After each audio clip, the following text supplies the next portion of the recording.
Hello, bachcho. Let's see the question. The question says that find the number of integers in the domain of fx is equal to 1 upon root under ln cos inverse x.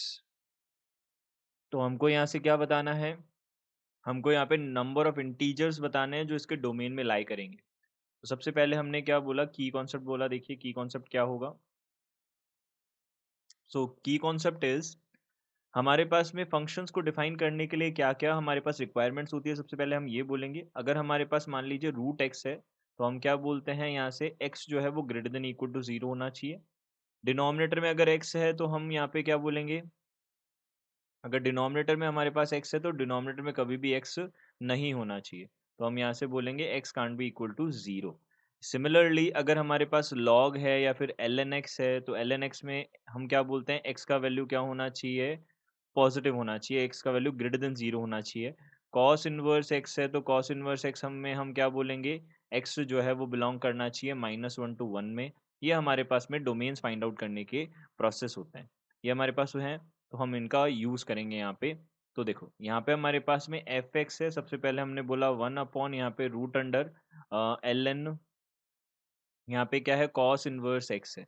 तो सबसे पहली condition जो हमें देखते पता चल रही है वो क्या है कि डिनोमिनेटर में क्या नहीं आ सकता, जीरो नहीं आ सकता, और यहाँ पे रूट के अंदर हमारे पास में पॉजिटिव आना चाहिए. तो इन दोनों कंडीशंस को एक साथ लिख देता हूँ मैं. यहाँ पे कितना है cos inverse x, L N cos inverse x is greater than zero लिख दिया मैंने, इक्वालिटी नहीं लगाई. तो इसका मतलब हमने केवल क्या लिया है, ग्रेटर वैल्यू लिया है 1 से. तो एल एन यहाँ पे कॉस इनवर्स, यहाँ सॉरी 0 से बड़ा वैल्यू लिया है, तो L N cos inverse x जो है वो क्या होगा, ग्रेटर देन 0 होगा. First condition. सेकंड कंडीशन क्या होगी हमारे पास, कॉस इनवर्स एक्स हमारे पास पॉजिटिव होना चाहिए, ग्रेटर देन 0 होना चाहिए, जो कि हमेशा ही होता है क्योंकि कॉस इनवर्स एक्स का रेंज 0 to पाई होता है. अब यहाँ पे एक कंडीशन और आ जाएगी, 0 भी नहीं हो सकता यहाँ पे. तो हमने बोला कॉस इनवर्स एक्स का वैल्यू क्या होना चाहिए, ग्रेटर देन 0 होना चाहिए. इसका मतलब क्या हो गया, कॉस इनवर्स एक्स जो है वो 0 के इक्वल नहीं होना चाहिए क्योंकि कॉस इनवर्स एक्स का रेंज हमेशा क्या होता है, -0 to पाई होता है. ये हमारे पास हो गया. तो इसमें हम एक चीज़ और ऐड कर सकते हैं, range of y is equal to cos inverse x is 0 to pi. यह है हमारे पास में. और थर्ड कंडीशन जो बनेगी वो क्या बनेगी हमारे पास में, एक्स जो है वो क्या होना चाहिए, -1 to +1 के बीच में होना चाहिए. ये हमारे पास एक कंडीशन बन जाएगी. अब देखो हमने क्या किया, इसको सॉल्व करने के लिए, ये कंडीशंस को सॉल्व करने के लिए सबसे पहले हमने फर्स्ट जो कंडीशन है उसको लिया. एल एन कितना है, कॉस इनवर्स एक्स है, ग्रेटर देन 0 है. यहाँ पे इनइक्वालिटी है, इनइक्वालिटी पे हम ई टू दी पावर को ऑपरेट करेंगे, ई टू दी पावर एक्स को ऑपरेट करेंगे. यानी कि हम यहाँ पे इंक्रीजिंग फंक्शन को ऑपरेट कर रहे हैं. जब भी इनइक्वालिटी में इंक्रीजिंग फंक्शन को ऑपरेट किया जाता है तो हमारे पास इनइक्वालिटी का साइन में कोई चेंजेस नहीं होता. तो यहाँ से हमने बोला e to the power L N, यहाँ पे कॉस इनवर्स एक्स है, यहाँ पे greater than e to the power 0, या फिर हम बोल सकते हैं एंटी लॉग लिया है हमने. ये हमने बोला. अब यहाँ से हमको पता है, यहाँ पे प्रॉपर्टी होती है हमारे पास में, क्या होती है, ई टू दी पावर, यहाँ से एल एन एक्स जो है वो किसके इक्वल होता है, एक्स के इक्वल होता है. तो यहाँ से हमने कॉस इनवर्स एक्स जो है उसको ग्रेटर देन कितना बोल दिया, 1 बोल दिया. अब कॉस इनवर्स एक्स का वैल्यू ग्रेटर देन 1 कब होता है, इसके लिए हम ग्राफ देख सकते हैं इसका. तो हमने क्या किया, सबसे पहले y is equal to cos inverse x का ग्राफ ड्रॉ किया. अब कॉस इनवर्स एक्स का जो ग्राफ होता है वो कैसा होता है ये देख लेते हैं. देखिए यहाँ से हमारे पास में x होता है, ये +1 होता है x की वैल्यू, और यहाँ पे -1 होती है x की वैल्यू, और ग्राफ कुछ इस तरीके से बनता है कॉस इनवर्स एक्स का. तो ये ग्राफ हमारे पास यहाँ से स्टार्ट होके ये इस तरीके से हमारे पास ग्राफ बनता है. ये हमारे पास वैल्यू होता है π/2, ये वाला वैल्यू होता है हमारे पास, this is y axis and this is point pi. ये हमारे पास पाई होता है, और हमको बोला है यहाँ पे कि कॉस इनवर्स एक्स जो है उसका वैल्यू क्या होना चाहिए, 1 से ग्रेटर होना चाहिए.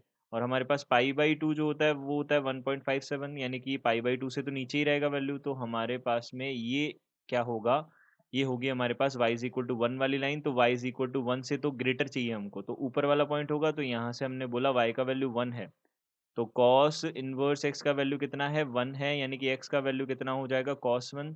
तो यहाँ से हम बोल सकते हैं ये वाला जो पॉइंट है ये होगा हमारे पास में cos 1. अब cos 1 से कहाँ से कहाँ तक होना चाहिए, यानी कि x बिलोंग्स टू कितना हो गया, -1 टू cos 1 तक आ गया वैल्यू. -1 टू cos 1 तक, और क्या है, ग्रेटर देन है. तो ग्रेटर देन है मतलब इक्वल भी नहीं हो सकता, तो इक्वल नहीं हो सकता तो हमने इस टाइप ओपन इंटरवल लगा दिया यहाँ पे cos 1 पे. ये हमने बना दिया. अब देखते हैं, देखिए अब यहाँ पे दूसरी कंडीशन है कॉस इनवर्स एक्स क्या होना चाहिए, पॉजिटिव होना चाहिए, यानी कि जीरो नहीं होना चाहिए। तो कॉस इनवर्स एक्स पॉजिटिव होना चाहिए, जीरो नहीं होना चाहिए। कॉस इनवर्स एक्स पॉजिटिव हमेशा पॉजिटिव होता है बट जीरो नहीं हो सकता। तो जीरो नहीं हो सकता, इसका मतलब कॉस का वैल्यू, कॉस इनवर्स एक्स का वैल्यू जीरो कहाँ होता है, वन पे होता है। तो यहाँ से हमने क्या बोल दिया, x can't be equal to one. तो हमने वन तो वैसे भी नहीं आ रहा है इस इंटरवल में, तो वो हो गया। थर्ड कंडीशन हमारे पास एक्स का वैल्यू क्या होना चाहिए, -1 टू +1 होना चाहिए। ये कंडीशन ऑलवेज यहाँ पे हमको सेटिस्फाई रखनी है। तो तीनों का जो कॉमन सॉल्यूशन होगा, हम तीनों को सेटिस्फाई करने वाला इंटरवल लेंगे। तो ये हमारे पास हो जाएगा x belongs to -1 to cos 1, ये हो जाएगा हमारे पास में डोमेन। ये डोमेन सेट आ गया। अब इसमें इंटरवल्स कितने हैं देख लो, -1 हो गया एक, तो इंटीजर्स कितने हैं, तो यहाँ पे -1 हो गया एक इंटीजर, एक जीरो हो गया। बस इसके अलावा कोई इंटीजर नहीं आ पाएगा। तो कितने नंबर ऑफ इंटीजर्स हो जाएंगे, टू नंबर ऑफ इंटीजर्स हैं।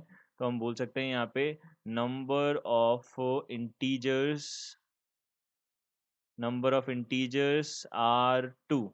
यहाँ पे हमारे पास में टू नंबर ऑफ इंटीजर्स हो जाएंगे। तो बोल सकते हैं यहाँ पे the answer of this question is 2. I hope you understood it well. Good luck. Thank you.